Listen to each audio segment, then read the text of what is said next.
പേടിപ്പെടുന്നൊരു കാറ്റിന് പറയാൻ കാലമഴയിൽ ചെറുതുമുണ്ട്. കാത്തു നിൽക്കും കണ്ണിന് പകരം കരുതി വെച്ച ഓർമ്മകളുണ്ട്. വാടക വീട്ടിൽ ഇപ്പോഴുമുണ്ട് അമ്മമെൻ്റോ. അമ്മയ്ക്കും മക്കൾക്കും ഒപ്പം നിൽക്കാൻ കുഞ്ഞോളം സ്വപ്നങ്ങൾ നെയ്ത് കൂട്ടിയൊരമ്മ. എൻ്റെ മോനാക്സിലൂടെ ആ വാടക വീടിൻ്റെ പ്രവാഹത്തിലേക്ക് ക്ഷണിക്കപ്പെടാതെ എത്തുന്ന ആ അതിഥിയെ പോലെ നമുക്ക് നുഴഞ്ഞു കയറാം. മക്കളെ, നിങ്ങൾ പതിലും നേരത്തെ എഴുന്നേൽക്കുമെന്ന് എനിക്കറിയാമായിരുന്നു. അതെ അമ്മേ, രാത്രി കിടന്നിട്ട് ഉറക്കവും വന്നില്ല. അമ്മ ഇന്ന് ലണ്ടനിലേക്ക് തിരിച്ചു പോകുകയല്ലേ? അതേടി മോളെ, വൈകുന്നേരമാണ് ഫ്ലൈറ്റ്.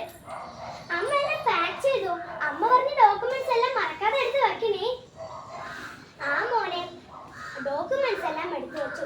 ഇനി അധികം സാധനമൊന്നും കൊണ്ടുപോകാനില്ല. അവിടെ നിന്നെല്ലാം കൊണ്ടുവരാനേ ഉള്ളൂ. അമ്മേ, ഈ ഒരു പ്രാവശ്യം കൂടെയല്ലേ പോകേണ്ടതുള്ളൂ? അതേ മോളെ, ഈ ഒരു പ്രാവശ്യം കൂടെ പോയാൽ നമ്മളെ കാണാൻ എല്ലാം ഉണ്ട്. പിന്നെ നമുക്ക് നമ്മുടെ പുതിയ വീട്ടിലേക്ക് പ്രവേശിക്കാം. ഹായ്, പുതിയ വീട്. പിന്നെ നമ്മൾ അമ്മ എവിടെയും വിടണ്ട. പിന്നെ നിങ്ങൾ അമ്മ എവിടെയും വിടണ്ട, കെട്ടിപ്പിടിച്ച് വെച്ചോളൂ. അമ്മേ, മുൻപത്തെ പോലെ ലണ്ടൻ സ്പെഷ്യൽ സ്വീറ്റ്സ് കൊണ്ടുവരണേ. അൻവിതയ്ക്കും റിച്ചിനും കണ്ണനും പിന്നെ ക്ലാസ്സിലുള്ള എല്ലാവർക്കും എനിക്ക് കൊടുക്കണം. അമ്മ എല്ലാവർക്കുമായി അമ്മ എല്ലാം മേടിച്ചോണ്ട് വരാം. പിന്നെ അമ്മ നേരെ വൈകുന്നില്ല. മോളെ, അധികം നേരമൊന്നും മൊബൈലിൽ കളിക്കരുതേ. മോനെ, നിന്റെ അനിയത്തി മുത്തശ്ശി പറയുന്നതൊക്കെ കേൾക്കണം. നിന്റെ അനിയത്തി പൊന്നു പോലെ നോക്കണം. പിന്നെ അവളുടെ കണ്ണുകൾ നിറയെ നോക്കേണ്ടത് നിന്റെ ഉത്തരവാദിത്തമാണ്. അമ്മേ, ഞാൻ ഇറങ്ങുന്നേ. മോളെ, പോയിട്ട് വാ മോളെ. അവിടെ എത്തിയിട്ട് വിളിക്കണേ. ചേട്ടാ, അമ്മ ഇപ്പൊ ഫ്ലൈറ്റിൽ കയറി കാണുമല്ലേ? അതെ, ഫ്ലൈറ്റ് ടേക്ക് ഓഫിനുള്ള സമയമായി. ഇത്രയും പെട്ടെന്ന് ഓണം ഇങ്ങ് എത്തിയാൽ മതിയായിരുന്നു അല്ലേ ചേട്ടാ? അതെ അതെ, ഓണം ഇങ്ങ് എത്തിയാൽ നമുക്ക് പുതിയ വീട്ടിൽ അമ്മയോടൊപ്പം നമുക്ക് കഴിയാം. നിന്നോട് മൊബൈലിൽ കളിക്കരുതെന്നല്ലേ പറഞ്ഞത്? അതവിടെ ഓഫ് ചെയ്ത് വെക്കേ.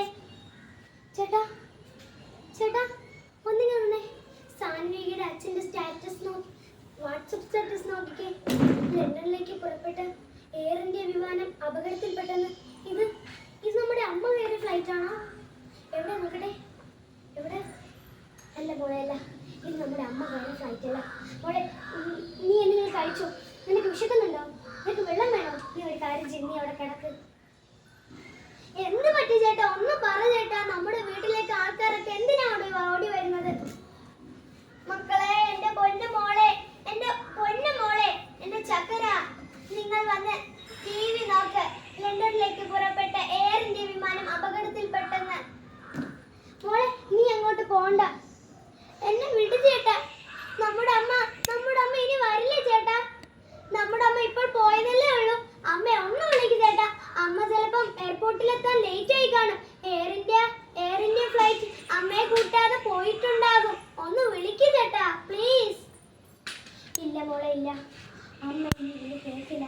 എത്ര വിളിച്ചാലും വിളി കേൾക്കാത്ത അത്ര ദൂരത്തേക്ക് അമ്മ പോയി കഴിഞ്ഞു. നമുക്കിനി ഒന്നുമില്ല. പ്രിയപ്പെട്ട കൂട്ടുകാർ സമ്മാനിച്ച ആ ഫലകത്തിൽ അവസാന വരികൾ ഇങ്ങനെ ചൊല്ലുന്നു. തുടികൊട്ടും മനസ്സുകളാലെ അതിരറ്റ പ്രതീക്ഷകൾ പൂക്കാൻ നാളേക്ക് വെളിച്ചം വീശാൻ നന്മകൾ നേരുന്നു. അഹമ്മദാബാദ് വിമാന അപകടത്തിൽ ജീവൻ നഷ്ടമായ കാഞ്ചനാഞ്ജലികൾ അർപ്പിച്ചും കൊണ്ടും ദൈവത്തിനും ശാസ്ത്രത്തിനും മധ്യേ ഒരു ചോദ്യചിഹ്നമായി മാറിയ രമേശ് വിശ്വാസ് കുമാറിനെ മുന്നിൽ കൂപ്പുകൈകളുമായി എൻ്റെ മോണാക്ട് ഇവിടെ നിർത്തുന്നു. നന്ദി, നമസ്കാരം.